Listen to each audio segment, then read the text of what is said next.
In a forest filled with fruit-bearing trees was the hermitage of sage Canva. Once while passing by the region, he had seen a baby being guarded by the Śakuntalā birds. Attracted by the gentleness and the divine beauty of the child, he adopted her and named her Śakuntalā. Śakuntalā grew up to be a beautiful and kind maiden who cared about not just human life but also plant and animal life. The flowers blossomed to adorn her neck and ears with them. Once, King Dushyanta was passing by that way for a hunt.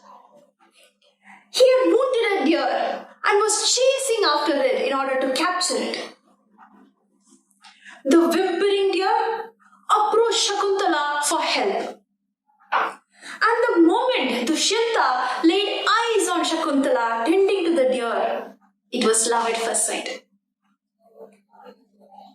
He went close to her and saw the kindness with which she was treating the deer.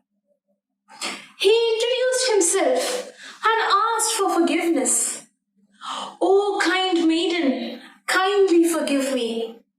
I, in my folly as a king, shot this poor creature. Allow me to repent by taking care of the deer and feeding it," he said. Śakuntalā was attracted to his manly voice and physical demeanor. As they tended to the deer, they spoke, and Śakuntalā too fell in love with him. Still, she was surprised when Dushyanta proposed Gandharva Vivaha. He had to get back to the capital the very next day and could not plan for an elaborate wedding. Still, he could not be bothered to stay away from her even for a moment before she became his wife. So they married in secret.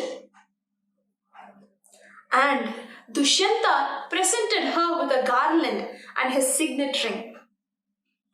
And they were united as husband and wife. After Dushyanta left, Śakuntalā was thinking of him day and night. And one day, as the sage Durvasa, who was known for his temper, came knocking at her door for some water, she ignored him, lost in thought. She thought about her beautiful king and how she would be his queen. Durvasa became angry and cursed her, saying that whoever you are thinking about will forget you.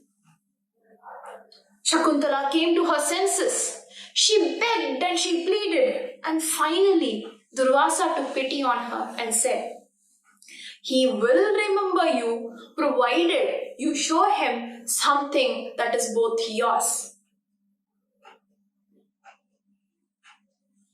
Soon, Śakuntalā became pregnant. And at that point, she had to tell her father, Sage Canva. Though enraged at first, he accepted it and escorted Śakuntalā to the capital. They got into a boat and were prepared to cross the river.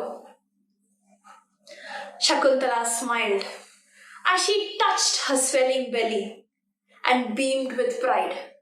She imagined herself as Queen Śakuntalā and the mother of her unborn child who would be the prince. She playfully ran her fingers through the water, unaware that the golden signet ring she was wearing slipped down, fell into the water, and was swallowed by a fish. By this time, Durvasa's curse had taken hold, and Dushyanta had forgotten all about Śakuntalā. So when she reached there, he refused to accept her. She was branded immoral for being pregnant without getting married, and she was banished to the outskirts of the city. Ashamed, Śakuntalā retired to another forest in order to raise her child alone. as a single mother. Sometime later, a fisherman came knocking on Dushyant's door, and as a twist of fate, presented him with the signet ring. He had found it in a fish he had gutted. Dushyanta was taken aback when he saw the ring and recollected Śakuntalā. He was mad at himself for forgetting her. He rushed to the hermitage, but she was not there. Disheartened, he gave up, almost living. Years passed by. Śakuntala's son, the little Bharata, grew up to be brave and courageous. Why not? His playmates were bear cubs and lion cubs, and he would wrestle with them all day. King Dushyanta too tried to move on, and he would often go on hunts in order to soothe himself.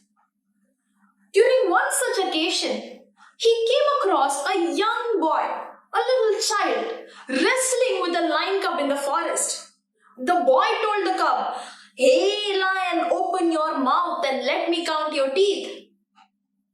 Amused by this, Dushyanta went to him and asked, "Oh child, who are you? Who are your parents?" To which Bharata boldly replied, "I am the son of King Dushyanta and Śakuntalā." Dushyanta was taken aback. "Oh my God, where is she? Where is your mother? Take me to her," he said. They both ran to see Śakuntalā. Dushyanta was delighted to see her. Śakuntalā forgave him, and they reunited and lived happily ever after. The story of Śakuntalā, Dushyant and Bharata can be seen with its several variations in Mahabharata, in a few Jataka tales, and of course was dramatized by poet Kavi Kalidasa as Abhignanaya Śakuntalam. My narration is a combination of all these stories.